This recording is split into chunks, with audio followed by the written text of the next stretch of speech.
అౌజుబిల్లాహి మినష్ షైతానిర్ రజీమ్ బిస్మిల్లాహిర్ రహమానిర్ రహీం. అనంత కరుణామయుడు అపార కృపాశీలుడైన అల్లాహ్ పేరుతో ప్రారంభిస్తున్నాను. హామీం అస్సజ్దహ. 41వ వివరణ. అతను నన్ను తిడుతూ ఉండగా మీరు మౌనంగా ముసిముసిగా నవ్వుతూ కనిపించారు. కానీ నేను అతనికి సమాధానం ఇవ్వగానే మీరు అసమ్మతి కనబరిచారు. దానికి ఆయన సల్లల్లాహు అలైహి వసల్లం ఇలా సెలవిచ్చారు: నీవు మౌనంగా ఉన్నంత వరకు ఒక దైవదూత నీతో పాటు ఉన్నాడు, నీ పక్షాన అతనికి సమాధానం ఇస్తూ ఉన్నాడు. కానీ నీవు పలకడం మొదలెట్టగానే దైవదూత స్థానంలో శైతాన్ వచ్చేశాడు. నేను శైతాన్తో పాటు కూర్చోలేను కదా. వ్యతిరేకతల తుఫానులో అల్లాహ్ శరణు పొందిన తరువాత ఇస్పాసి ఆంతర్యంలో సహనం, శాంతి, తృప్తి, నెమ్మదుల చలువ సృష్టించేది ఈ దృఢ విశ్వాసమే. ఆయన ఏమీ ఎరగకుండా లేడు. మేము చేస్తున్నదంతా ఆయనకు తెలుసు. మా పట్ల ఇతరులు చేస్తూ ఉన్నది ఆయన ఎరుగు. మా మాటలు, మా విరోధుల మాటలు అన్నీ ఆయన వింటున్నాడు. ఉభయుల వైఖరి ఏదైనా ఆయన చూస్తూనే ఉన్నాడు. ఈ విశ్వాసంతో ఇస్పాసి తన వ్యవహారం, సత్య విరోధుల వ్యవహారం అల్లాహకు అప్పజెప్పి పూర్తిగా సంతృప్తి చెందుతాడు. ప్రవక్త మహానీయుల సల్లల్లాహు అలైహి వసల్లంకు ఆయన ద్వారా విశ్వసించే వారికి ధర్మ సందేశం, మానవ సంస్కరణలకు సంబంధించిన ఈ విఘ్నతా విధానం నేర్పిన సందర్భం ఇది.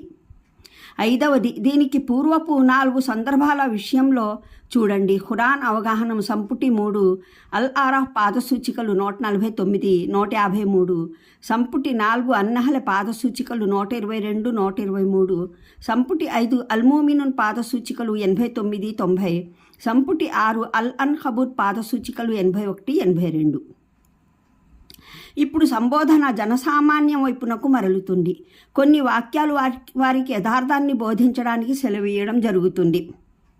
అంటే ఇవి అల్లాహ్ ప్రదర్శనా రూపాలు కావు.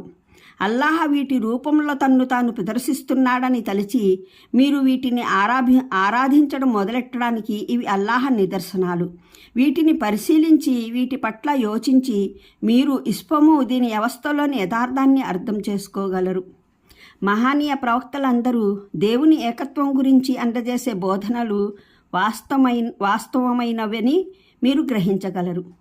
సూర్యచంద్రులకు ముందు రాత్రి పగళ్లను ప్రస్తావించడం ఒక విషయాన్ని బహిర్గతపరచడానికి జరిగింది.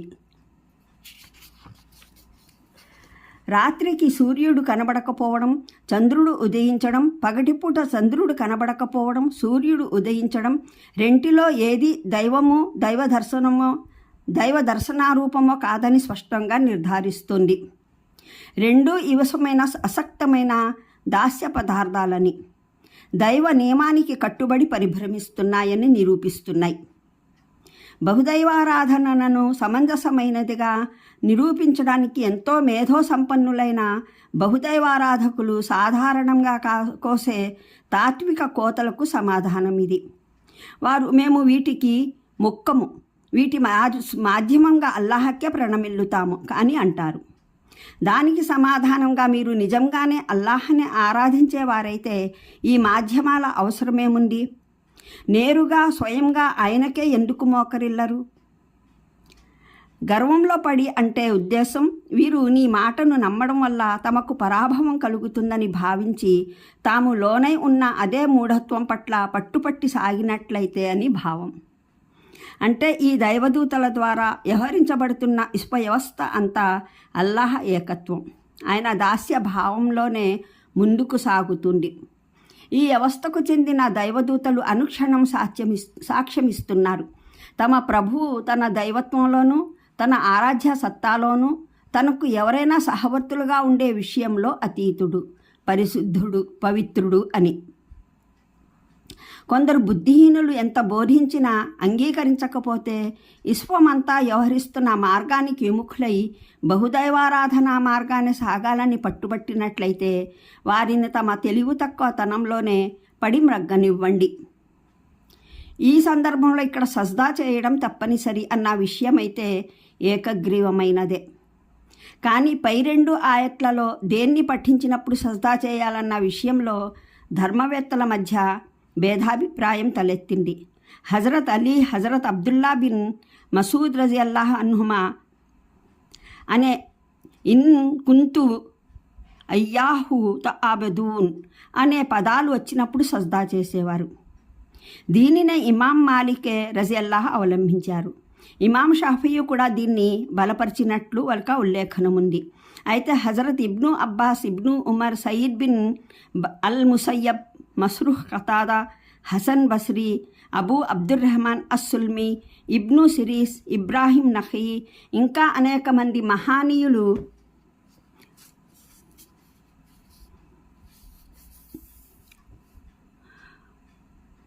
ఓహువ్వ అలా ఎస్మెఊన్ అనే పదాలు వచ్చినప్పుడు సజ్దా చేయాలని అంటారు. ఇమాం అబూ హనీఫా కూడా ఇదే అన్నారు. షాఫీల వద్ద కూడా దీనికే ప్రాధాన్యత ఉంది. వివరాల కోసం చూడండి ఖురాన్ అవగాహనం సంపుటి 4 అన్నహల పాదసూచిక 53.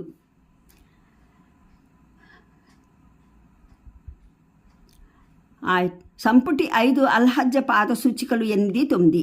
సంపుటి 6 అర్రూమ్ పాదసూచిక 27, ఫాతిర్ పాదసూచిక 19. మహానీయ ముహమ్మద్ సల్లల్లాహు సల్లం పిలుస్తున్న దేవుని ఏకత్వం పరలోకం పట్ల విశ్వాసమే సహేతుకమైంది. విశ్వ నిదర్శనాలు అదే సత్యమని సాక్ష్యం పలుకుతున్నాయి అని జనసామాన్యానికి కొన్ని వాక్యాలలో ప్రబోధించిన తరువాత ఇప్పుడు సంబోధన పూర్తిగా మొండితనంతో వ్యతిరేకించడానికే ఉద్యుక్తులైన విరోధుల వైపునకు మరలుతుంది.